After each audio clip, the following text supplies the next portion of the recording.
हमारे व्यस्त जीवन में ईश्वर की आवाज़, हमारे इस जीवन में पग पग में संघर्ष है। वास्तव में संघर्ष ही जीवन है। संघर्ष को झेलते हुए मोहनदास करमचंद महात्मा गांधी बन गए। संघर्ष में ही सिस्टर एग्नेस संत मदर तेरेसा बनी। संघर्ष अभी या संघर्ष अंत में या दुनिया के अंत में, संघर्ष ही हमें दूरदर्शी, परिपक्व और मजबूत बनाता है। इसलिए संघर्ष में हम ईश्वर से जुड़ते हैं, प्रार्थना करते हैं और मजबूत बनते हैं। 34वां सामान्य सप्ताह 29 नवंबर 2023 बुधवार। पहला पाठ नबी दानियल का ग्रंथ अध्याय 5 पद संख्याएं 1 से 6, 13 से 14, 16 और 17 तथा 23 से 28 तक। संत लूकस का सुसमाचार अध्याय 21 पद संख्याएं 12 से 19 तक। हमारे जीवन में चुनौतियां और संघर्ष आते रहते हैं। ये दुखदाई हैं, पीड़ादायी हैं। हम सवाल पूछ सकते हैं कि इनका हमारे जीवन में क्या योगदान है? क्या ये संघर्ष और चुनौतियां व्यर्थ हैं? नहीं। अक्सर हम संघर्ष और चुनौतियों से घबराते हैं क्योंकि हम इसका महत्व नहीं समझते। इनसे बचना चाहते हैं, इनसे भागना चाहते हैं। कई बार हमारी प्रार्थनाएं इनको दूर हटाने की होती हैं। और अंतिम दिनों के पाठ में घोर संघर्ष, कठिन परिस्थिति, युद्ध की स्थिति, विनाश की स्थिति, नाजुक स्थिति और डरावनी परिस्थितियों जैसी बातें कही जाती हैं। अंतिम दिन संकट के दिन होंगे, निराशा के दिन होंगे और संघर्ष और चुनौतियों के दिन होंगे। हम कैसे इन चुनौतियों का सामना करें? ईसा का वचन है, लोग मेरे कारण, मेरे नाम के कारण, मेरे पीछे चलने के कारण तुम पर अत्याचार करेंगे, तुमसे तिरस्कार करेंगे। जब भीड़ में रहोगे, बाजार में रहोगे, ऑफिस में रहोगे या तो परिवार में भी, जो वास्तव में प्रभु भक्त है, धर्म के पीछे चलता है, उसे लोग तिरस्कार करते हैं। अपने ही लोग पराये हो जाते हैं। कई बार अगर वास्तव में पत्नी ईश्वर के पीछे होले तो पति घबरा जाता है, बच्चे घबरा जाते हैं। अगर पिता ईश्वर के पीछे होले तो पत्नी घबरा जाती है क्योंकि वे ईश्वर में नहीं होते। जो सत्य को जान गया, सत्य को पा लिया, ईसा को अपना लिया, ईसा की नई शिक्षा उसके जीवन में घर कर गई और उसका जीवन रूपांतरित हो गया, आत्मिक हो गया।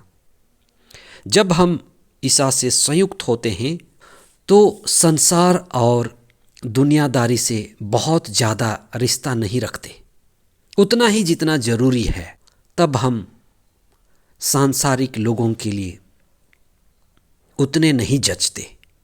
जो भी व्यक्ति सत्य केंद्रित है, ईश्वर केंद्रित है, सत्यवादी है और स्वयं में जागकर सांसारिकता से बचने लगता है और ईश्वर से संयुक्त होकर आनंद में जीने लगता है, ऐसी व्यक्ति के कई सारे शत्रु बन जाते हैं। अपने ही लोग तिरस्कार करते हैं। और आज के सुसमाचार में तो कई बातें कही गई हैं कि लोग आपको पकड़वा देंगे, अदालत भी ले जाएंगे। पर प्रभु का वचन है, घबराना मत, डरना मत। मैं तुम्हें पवित्र आत्मा दूंगा, शक्ति की आत्मा दूंगा, ज्ञान की, प्रज्ञा की आत्मा दूंगा और वो तुम्हारे साथ रहेगा। और ईश्वर का वचन है कि उसकी संगति सदा हम पर बनी रहेगी। जो ईश्वर के साथ है उसे डरने की जरूरत नहीं। इसलिए अंतिम दिनों में हमें लगातार प्रार्थना करना है। लोग ईर्ष्या करते हैं, करेंगे, लोग ईसा के अनुयायी बनने के कारण हम पर अत्याचार कर सकते हैं, घृणा कर सकते हैं। जो ईसा के साथ हुआ हमारे साथ भी हो सकता है। जो ईश्वर को नहीं चाहते, आत्मा द्वारा संचालित नहीं हैं, वे दूसरों को आनंदित भी नहीं देख सकते। ईसा का संदेश था डरना नहीं, घबराना नहीं, बहकावे में नहीं आना। बहुत सारे कहेंगे कि मैं ही ईसा हूँ।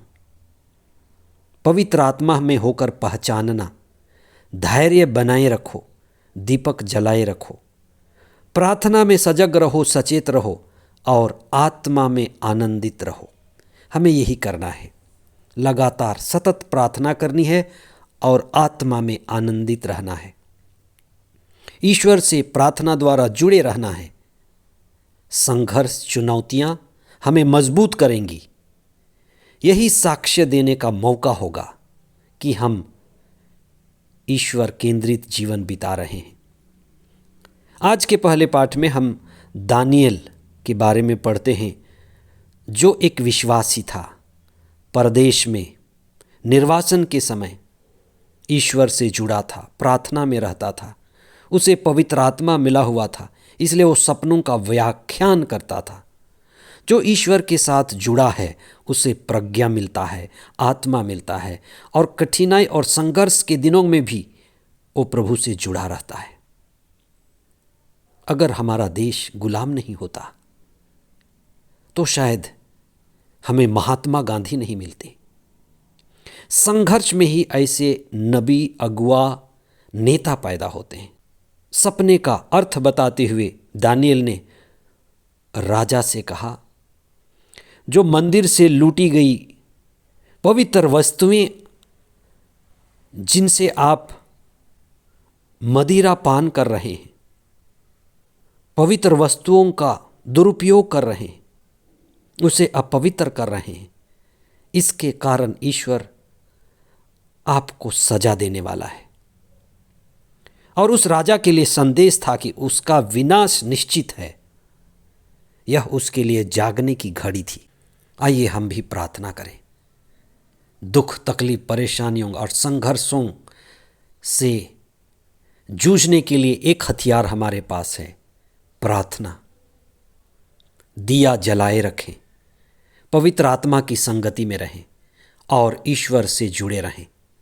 यही वह समय है जब हम अत्याचार, कठिनाई और संघर्षों से गुजरते हैं।